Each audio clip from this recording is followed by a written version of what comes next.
Hello, everyone, and welcome to the Golden Astrologer Podcast. Today is November 17th, 2024, a Sunday, and I am Deb McBride, and I am recording this from my lovely patio on this afternoon where it just started raining a little bit in Escazú, Costa Rica. Man, have we had rain. There's some storm system coming through here that dumped a lot of rain this past week and the end of the week before. It was incredible how much rain came, and it's actually affecting the crops and the gardens and the vegetables and stuff. So hopefully it's going to start letting up because we're moving into dry season. Yes, it's rainy season here, but usually not this much rain. So I would like to pay tribute to my teacher and mentor, Michael Luton, who passed away about a week ago. I think it was last weekend, and I learned of it on Monday. Michael was 84 years old. I studied with him for many years and stayed friends with him for many years. I started working with him in 1997.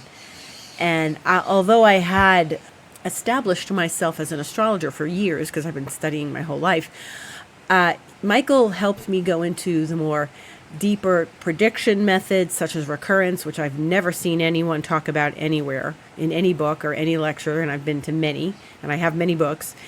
Recurrence, and also, the deeper counseling things and being aware of clients and et cetera, et cetera. And he was a wonderful teacher. He knew his astrology like in his DNA. And he had such an acerbic wit. And I have to say, out of everyone in the astrology community, when I think of the vast number of people in the astrology community around the world that I have met, no one had Michael's wit. No one. It was fast, it was sharp, it was dark.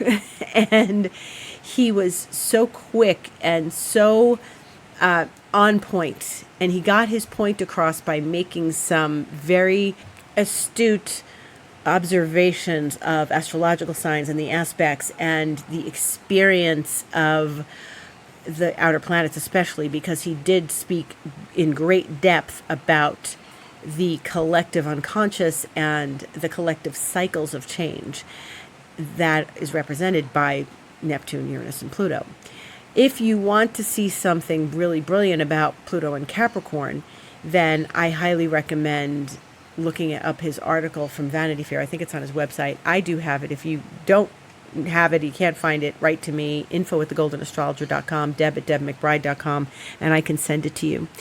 But I never met anyone so astutely aware of and deeply aware and can talk about what people's habits were, because he knew the nodes really well. And so the South Node was really a point of many, many hilarious comments and jokes and observations that were so crystal clear when he said them to you. And they were so specific. Like the one I always talk about, which is when he says the South Node in Gemini and the North Node in Sagittarius. That's where Jesus appears, gives you the answer. You tell someone, Gemini, South Node, and they put it on a cereal box. That's the kind of descriptions he would give, and he was hilarious, but he was deep hilarious. He wasn't superficial hilarious, and he got messages right away. He was so fast, and he understood things, and he was always decoding his conversations with people. He was always looking into the unconscious communication between himself and others, and he was astutely aware of that as well. It was all came from Dr. Langs's work. Michael produced a bunch of astrological musicals for conferences over the years, and I came in on the latter end of that, and I was actually in a musical that he did, and it was a very small one that he produced for the New York City chapter of the NCGR that I was on the board of.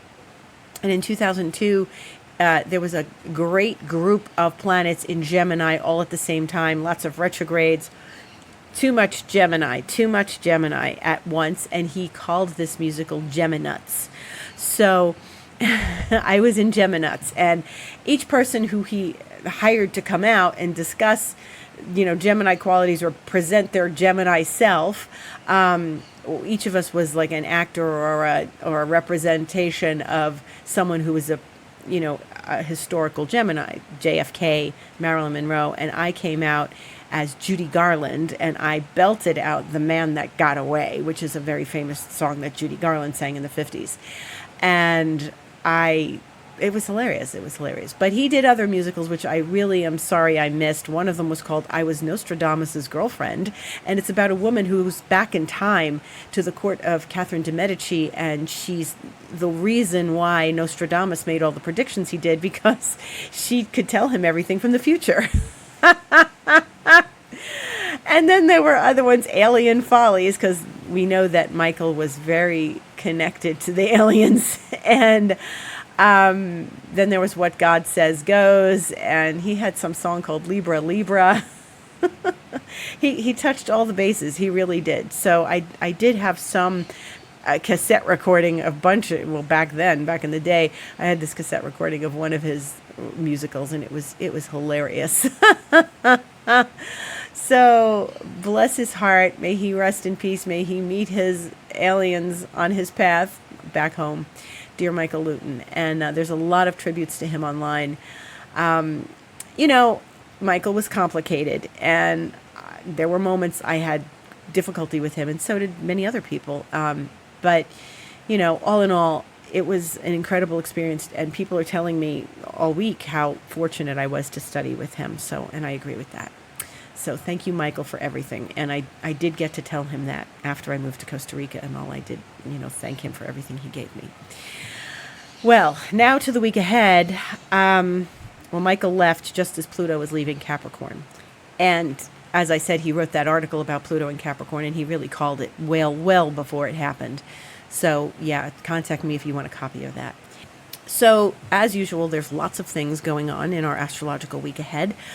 But there is really one thing going on in this astrological week ahead that stands out above all others, and that is that Pluto is entering Aquarius at 3:29 p.m. on Tuesday the 19th. Now, we've been talking about Tuesday the 19th of November for months and months and months, and it's finally here. And so as we approach the end of this year, this is the moment. This is the moment when we make this transition for good, for real. And Pluto is in Capricorn until it's in Aquarius. And this is it. It's 48 hours from now, or a little more than 40, because I'm recording this before then, about 48 hours from now. And that's it. We're done with this 16-year paradigm. And so I expect things to be unfolded and unleashed and stuff to come out around that Pluto and Aquarius theme that we have been discussing for so long. And this is the most important thing that's happening this week. Yes, Sagittarius season starts as the sun enters Sagittarius on Thursday the 21st, which I will talk to you about. But above all, it does that every year. But above all, Pluto is going into Aquarius. And it does not do this every year, although it's done it, once already this year. This is the second time this year that Pluto is going into Aquarius. And so this is the end of an era. The last 16 years, it is the end of an era. And this is so profound, so profound. It is something deeply, deeply paradigm shifting, mind bending. This experience is, once it steps in, that's it. It's not going back. It's not, should I do this? Should I not? Maybe I'll go in and go out. And, until something's there, it's not there, And as I've said before on this podcast, and you've heard me say over the years, Pluto thought it was in Aquarius. It was really in Capricorn, And that's something Michael Luton used to teach me. Pluto thought it was in Aquarius. Yeah, it was telling you it's in Aquarius. It was in Aquarius. We were getting the flavor of Pluto in Aquarius, and we were seeing this, the shapes of things to come. Certainly. However, this is not something simple. This is a transition. It has been a transition, and now we are transitioning out, and we are transitioning in to Pluto and Aquarius. What is Aquarius? Aquarius is the revolutionary. Aquarius is the person who is independent and free and liberated above all things. And Aquarius, like myself, wants liberation and freedom. Those are the things that are important to them. And this comes at a time when we are very much weary of this whole Pluto and Capricorn story of government and institutions and patriarchy, and want a taste of real freedom. Now, the last time Pluto was in Aquarius, historically, like for a long time, not like, a few months ago before September 1st, Pluto was in Aquarius during the American Revolution and then the French Revolution. And the French got inspired by the Americans because Marquis de Lafayette was part of helping Americans win, the colonies win against the British. And so it then lent itself to France. And we know how bloody and ugly and how intense revolutions always are, but that one changed the face of the world, the French Revolution. And America, the American Revolution, although that started when Pluto was in Capricorn and then continued when Pluto was in Aquarius. And, it's a deep transformation. Our collective unconscious is now going to go from being ruled by Saturn, with Pluto, and now it's Uranus. Saturn also to a degree, because Saturn was the traditional ancient ruler of Aquarius, because nobody had discovered Uranus yet. But Uranus is the planet, the revolutionary planet. If you know anything about astronomy and you know a little bit about Uranus, Uranus is turned on its side. All the planets, if you look at them straight ahead, they're rotating, and their moons around them are rotating on this horizontal view. And Uranus is turned on its side. I saw a program about that once many years ago on PBS. It was something like an asteroid came and hit it and turned, that had to be some asteroid to turn a whole planet on its side.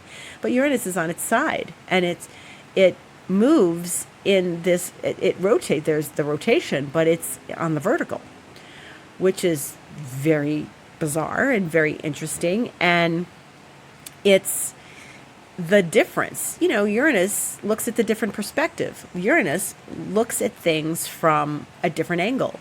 Uranus is revolutionary, liberating, wants its freedom at all costs. And so there are people in this world who will want freedom and revolution at any price while this transit goes on for 20 years. And that could be anywhere at any time. And the thing about Uranus is it's quick, it's fast, all of a sudden it's happening. It's happening, you're in it, it's there. And Pluto in that sign, this is the Pluto and Uranus energy that many of us lived through or didn't live through, what we're born after. And, there was Pluto and Uranus in the 60s, and there was Pluto and Uranus 10 years ago. So Pluto and Uranus were conjunct in Virgo in the 60s and for most of the 60s. And what we saw was, if anybody talks about revolution during the 60s, all you have to do is watch Mad Men. All you have to do is watch, Breakfast at Tiffany's and the Woodstock movie, and you'll see the difference. This is a complete turning upside down of culture and society everywhere. So this is the nature of the two of them when they get together. It's like things explode and change and shift, and people just are intolerant of being held back. So people fight for freedom. It becomes insufferable. So you remember that the American Revolution, there were many causes, but that taxation without representation, that really was the last straw. And that was the thing that got the fire going. And so when you think about something like that, it just becomes, no, we don't want this anymore, and we're not going to tolerate it. We're taking bold steps forward. And certainly the French Revolution was like, oh, the aristocracy, no, we're not tolerating this anymore. We're done. And it's an incredible, powerful rising up of the people. And Aquarius is the sign of humanity. And one of the things about humanity is it's everybody. It's the humanitarian cause. It's the humanitarian view of the world. And, so when revolutions happen, they don't necessarily serve everyone. We don't hear a lot about these things, but there were people certainly during the American Revolution that did not want to leave the British. They didn't want that. There were movies about it. There's like old movies about it. You don't hear about that so much. If you saw the play Hamilton, or if you have the soundtrack, I think it's still available on Disney Plus if you want to watch it. That really gives a nice musical overview of the revolution. But there's one point where there's a guy that's saying, don't listen to these rebels. Like, we don't want revolution. And then Alexander Hamilton's character comes forward and it's like, you're an idiot. Get out of here. And we want revolution. Not everybody wants revolution. They have to go along with it. What choice do they have when it sweeps through your country? So, it depends on who's revolting and why. And so if we go through the next 20 years without there being a major global revolution that changes the world and the story and history, I'd be very surprised. So while I can't say where that's going to be, I can't say which country that will be. Probably not Costa Rica, because we don't have a military, but, and revolutions usually do involve the military. There's a lot of room for revolution in the world, always. And so when the population doesn't want to be under an autocratic government, or they feel that their needs are not met, or they're not heard, or there's a disenfranchised section of society, somehow people put their heads together and they start a revolution. And and Michael Luton, who I'll refer to every now and again, Michael Luton said, revolutions are generally not started by nice people. No, they're angry. It's the angry mob. It's the angry crowd. So, and here they come. So this is something that we're going to have in the back of our minds during this transit. The other thing is there were lots of inventions during that time. Aquarius is always an inventor. The last time at the end of the 1700s, there were things such as, recognizing that the water molecule is made of hydrogen and oxygen, and that there were flush toilets invented. There's more water. There's Pluto. Pluto rules plumbing. It's under the earth, There's also the discovery of black holes. There's also the discovery of flight in the sense of hot air balloons. Hot air balloons were discovered then, or created then. So we have a lot to look forward to in this next 20 years. And as things unfold, we'll talk about them here on the Golden Astrologer Podcast. And I invite you to sort of look around at the internet to see what else was discovered and what else happened during Pluto and Aquarius, because it's very interesting.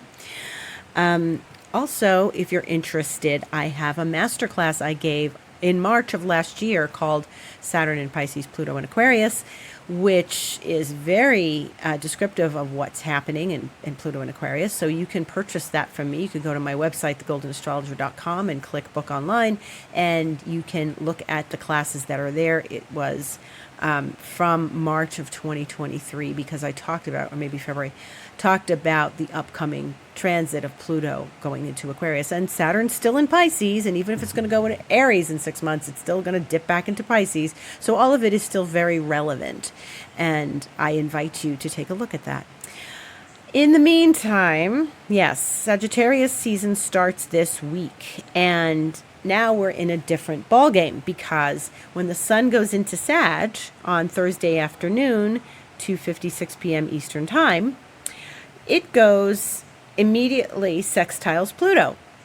And Sagittarius is like nice, light, frivolous, kind of Jupiterian, boy, let's have some fun energy. And it's fire, and it wants to be motivated and do things. We're still in Scorpio season right now. So what I think is interesting is Pluto is leaving Capricorn and the sun is leaving Scorpio. And these are what I always think of as heavier signs. Scorpio is ruled by Pluto. Capricorn is ruled by Saturn. So and we're saying goodbye to that. energy because Pluto goes into Aquarius, which is, I think, a lighter sign than Capricorn. Now, you may say, Deb, you just talked about revolutions and wars and ugly, bloody revolutions in history. Yes, but, it was ugly during Pluto and Capricorn, certainly. Remember 4 years ago when Saturn and Pluto and Jupiter, the COVID cluster, came to town and at the end of Capricorn and hung out there for a long time. And so now when the sun goes into Sag and it sextiles Pluto, it's like, hey, yeah, this is a different vibe. It's fire and air. It's loftier, and our energies and our focus is loftier and about the future, because that's what Aquarius loves to look at the future. Aquarius is like a rocket ship. It wants futuristic things, futuristic that looks kind of retro, but really is from the future. And so anything kind of futuristic, and especially in technology, is going to be something that we're going to be opening up to again. So when we have Sun and Pluto sextile, and that's, about an hour or so later after the sun goes into Sag, because Pluto is very newly in Aquarius at that point on Thursday, it's really a different energy. Okay. And this is the first time since all of this back and forth has happened. This is the first time we're experiencing Pluto in Aquarius during the end of the year, during what will be Sagittarius season, and then eventually Capricorn season. And last year, early this year, Pluto and the sun conjunct at 29 degrees of Capricorn, and then they both went into Aquarius at the same time. So they remained conjunct in that transition from Capricorn to Aquarius. And right there, back in January, around the 20th or 21st, you really got a sense of that deep feeling as the sun highlighted what this is going to feel like, and that we're entering a new era. A lot happened that weekend, I remember, in my life, and I remember a lot of things happened that shifted and changed and made a difference in the lives of the people around me. So that was profound. And so now we're going back there again, and here is Sagittarius season, which is compatible with Aquarius. They are not adjacent signs as Capricorn and Aquarius are, and as Scorpio and Sag are. They are not adjacent signs. They are sextile signs. They are every other sign, and those signs are more compatible with one another. Knowledge. Sagittarius is about learning and education and knowledge, and so is Aquarius. Higher education, higher thought, higher mind, all of that. So this is a very interesting dynamic between Sag and Aquarius. They get along well. I think that they are more freedom-loving signs. When I think of them, they are freedom-loving signs, They really do want to explore and have an adventure. And Aquarius may be a little more stuck in its place because it's fixed, so they're a little more stubborn. Sag is extremely flexible. We start to get a taste of what freedom really feels like, and what liberation feels like, and what that means for us. Everybody has a different definition of those words: liberation, freedom. What does that mean to you? And this is something to really ponder, especially this week. What does liberty and liberation mean for you? What does freedom mean for you? And I don't mean freedom that you have no responsibilities, because, Saturn has a place. Saturn does have a place in our lives. We have to have some responsibilities. If we have absolutely no commitments, no responsibilities, no nothing, we don't grow as people, So it's a different sort of leadership and self-leadership that we are experiencing during this time. Tomorrow, Monday, the 18th, Mercury in Sagittarius is going to be opposite Jupiter in Gemini.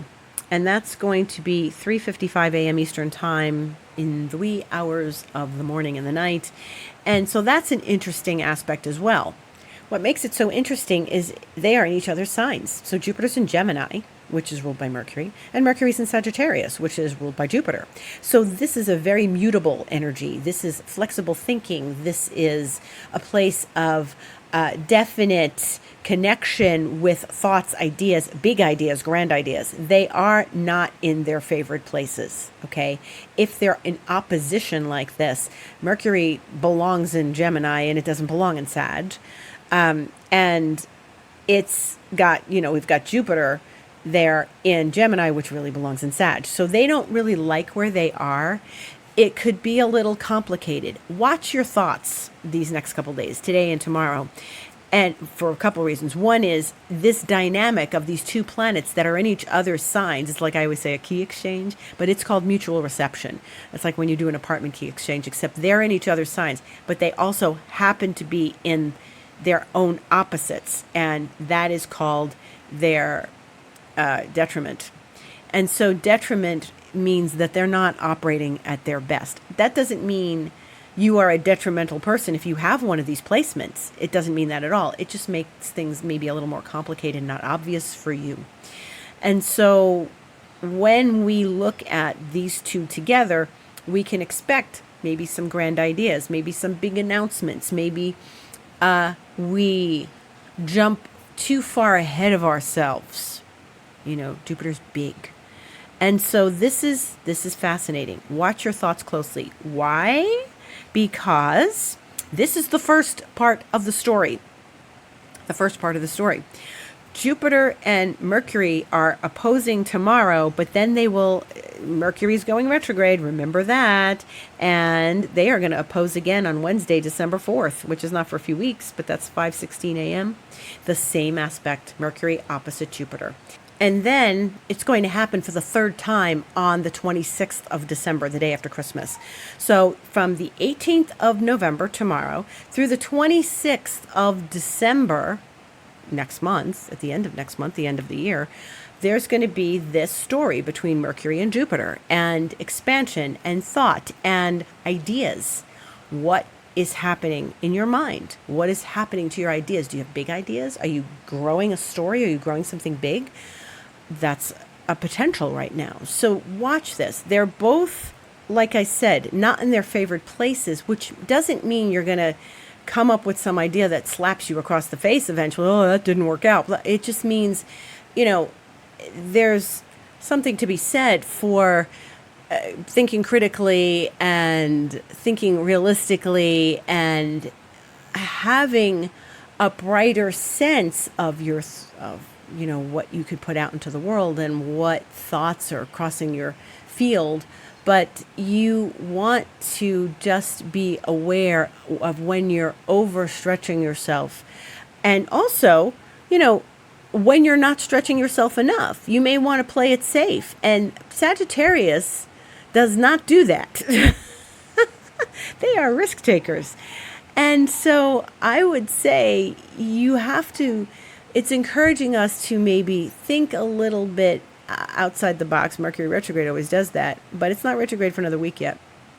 But the whole Jupiter Mercury story is asking us to open your thoughts, get a little big, get brighter, get more open, and share too. Have conversations that maybe are a little deeper. Sag is about knowledge, and Sag is about education, and Gemini too. They really are about educating ourselves. It's a great time. I actually am starting a short masterclass this week. I'm not the one teaching, but there's going to be someone else teaching that I'm going to go to, and this is a great week for that. So, and she's a Sag, so bigger, brighter thinking is always welcome. But make sure that you're not fantasizing about something and it's not the reality. But keep yourself open and optimistic, right? And of course, notice what's happening. Notice the first leg of this. They are going to come back and forth in the same signs. It's not like one is going to step out like this Mars thing that we're having with Mars and Pluto. This is we're sitting with Gemini Sag, okay? So keep an eye on what is changing for you, what's bigger for you, where are your thoughts growing, and where are you becoming maybe more optimistic. On Wednesday, we are going to see the moon enter Leo at 8:51 a.m. Eastern Time, and Pluto will already be in Aquarius. And this is going to be the opposition of the moon to Pluto at 8:52 a.m. That's 1 minute later. So the moon will go into Leo and then 1 minute later oppose Pluto. So this is it. It's now we're in it. So I think we're going to start seeing things right away. Moon opposite Pluto. Moon is, emotions and habits and what satisfies us and our day-to-day activities and our day-to-day thoughts and emotions. And so when it opposes Pluto immediately, because Pluto is very early in Aquarius, this should start to give us some of the flavor we are going to be expecting for these next bunch of years. We're not going to get bored of this. It's too new. Aquarius likes new things. Sagittarius likes new things. So we're going to have a lot of newness happening. And I think it's going to be a really positive experience for us individually. And where does Pluto go into Aquarius for you? Where is that in your chart? Is it hitting a planet? What house is it going in? These are all questions to ponder, and you can work with me on that, and I can show you where that is and what it will revolutionize in your life. If you want a session with me, just go to my website, thegoldenastrologer.com, click book online, and you can set up an astrology session with me.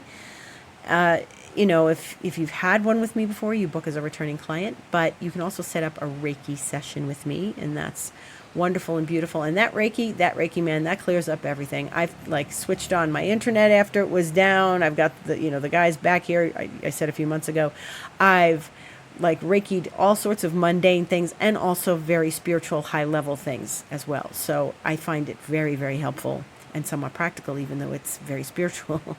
And if you want to work with me long term, I am available for expansion mentoring, and you can work with me 3 months, 6 months, 12 months, and this is a longer term process by which we help you work through stuff, get to the next level of your life.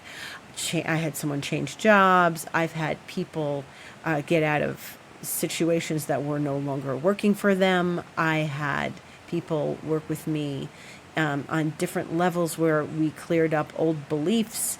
We've worked deeply on their, ancestral things as well. So I welcome you to check that out. And if you want more information, you can always contact me, Deb at debmcbride.com, info@thegoldenastrologer.com. And as we wind down Scorpio season, we are winding down Pluto in Capricorn, and there's going to be some endings this week and new beginnings. So here's to new beginnings. May you have a beautiful, beautiful week ahead. The next time I see you, we'll be in a different paradigm, in a new paradigm, and we'll be on the eve of Mercury retrograde. So love and blessings to one and all. Gratitude for listening. See you on the internet.